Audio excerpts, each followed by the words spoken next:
देण्याचं कारण आताच आमचे सहकारी शर्मा साहेबांनी सांगितल्याप्रमाणे शिवसेनेचे जिल्हा प्रमुख सन्माननीय गंगाप्रसाद अनेराव साहेब आम्हाला जसं कळतं तसं ते शिवसेनेत मला वाटतं त्यांचे 35-40 वर्ष शिवसेनेत गेलेले आहेत आणि अतिशय आम्हाला सगळ्यांना मार्गदर्शक म्हणून त्यांनी काम केलेलं आहे आणि त्यांनाच काल पदावरून काढलं असं आम्हाला कळालं. आम्ही सगळेच व्यथित झालो. व्यथित होऊन आम्हाला वाटायला की पुढच्या काळामध्ये आमच्या देखील असल्या प्रकारचा अन्याय होऊ शकतो म्हणून आम्ही आज सगळे एकत्र येऊन सामूहिक आम्ही राजीनामे दिलेले आहेत. आम्हाला कळलंच नाही ते त्यांचं काम अतिशय चांगलं आहे. संघटनेसाठी प्रामाणिकपणे काम केलेलं आहे. 35-40 वर्षे संघटनेत घातले.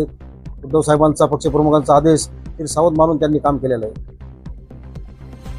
परभणी जिल्हा शिवसेनेचा बालेकिल्ला म्हणून ओळखला जातो आणि या बालेकिल्ल्यामध्ये 40 वर्षापासून आपल्या गल्लीपासून ते परभणी जिल्हा परिषदपर्यंत तळागाळातून आपल्या हाडाचं पाणी करून पक्षवाढीसाठी अथक प्रयत्न करणारा एक सामान्य कार्यकर्ता ते परभणी जिल्ह्याचा शिवसेनेचा जिल्हा प्रमुख.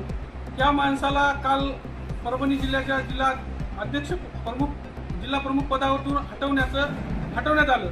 इथं कुठेतरी एक नवीन पिढी शिवसेनेकडे जॉईन होण्याच्या मार्गावर होती. पण हा एक खूप मोठा धक्का आहे कारण गंगाप्रसाद अनेराव साहेब हे आम्हाला कळतंय तेव्हापासून त्याच्या गाडीवर शिवसेना आणि हे जय महाराष्ट्र हे नाव याच्याशिवाय आम्ही त्याच्या गाडीवर दुसरं नावच बघितलं नाही. आणि त्यांच्या गाड्या निवळ लोकांचे लग्न लावणं, मातीला जाणं आणि सामाजिक सरपंच होईल, जिल्हा परिषद सदस्य कसा होईल, खासदार आमदार कसा होईल यासाठी हा माणूस झटणारा माणूस होता.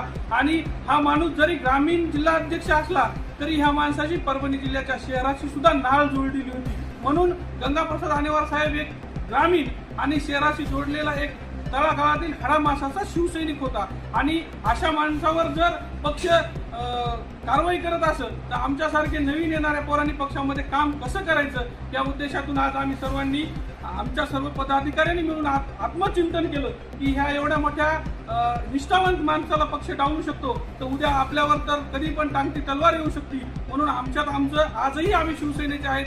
गंगाप्रसाद अनेराव साहेब सुद्धा शिवसेनेचे आहेत. आम्ही सर्वजण शिवसेनेचे निष्ठावंत आहेत आणि ही फक्त आम्ही पक्षाला एक आमच्यावर जी आमच्या तुम्ही कुठेतरी खड्ड्यात घालण्याचा प्रयत्न करीत आहे. त्यामुळं सर्वसामान्य शिवसैनिक, बाळासाहेबाचा शिवसैनिक, गल्लीपासून दिल्लीपर्यंत काम करणारा शिवसैनिकाला न्याय भेटला पाहिजे याच्यासाठी आम्ही सर्वसामान्य शिवसैनिक, शाखा प्रमुख, जिल्हा प्रमुख, उपजिल्हा प्रमुख, तालुका प्रमुख आमची एक आत्मचिंतन बैठक करून सन्माननीय पक्षप्रमुख उद्धव साहेब ठाकरे यांच्याकडे आमचे सर्वांचे सामूहिक राजीनामे पाठवत आहेत की उद्धव साहेबांनी केलं का मध्ये कोण केलं याची आम्हाला एवढी जाणीव नाही. पण उद्धव साहेबांना आम्ही एक जाणीव करून द्यायलो की ज्या माणसाने शिवसेना घडवली, ज्या माणसाने शिवसेना वाढवली त्या माणसाच्या बाबतीत असं व्हायला न पाहिजे होतं. आणि याच्यावर तुम्ही 2 दिवसामध्ये, 4 दिवसामध्ये, 8 दिवसामध्ये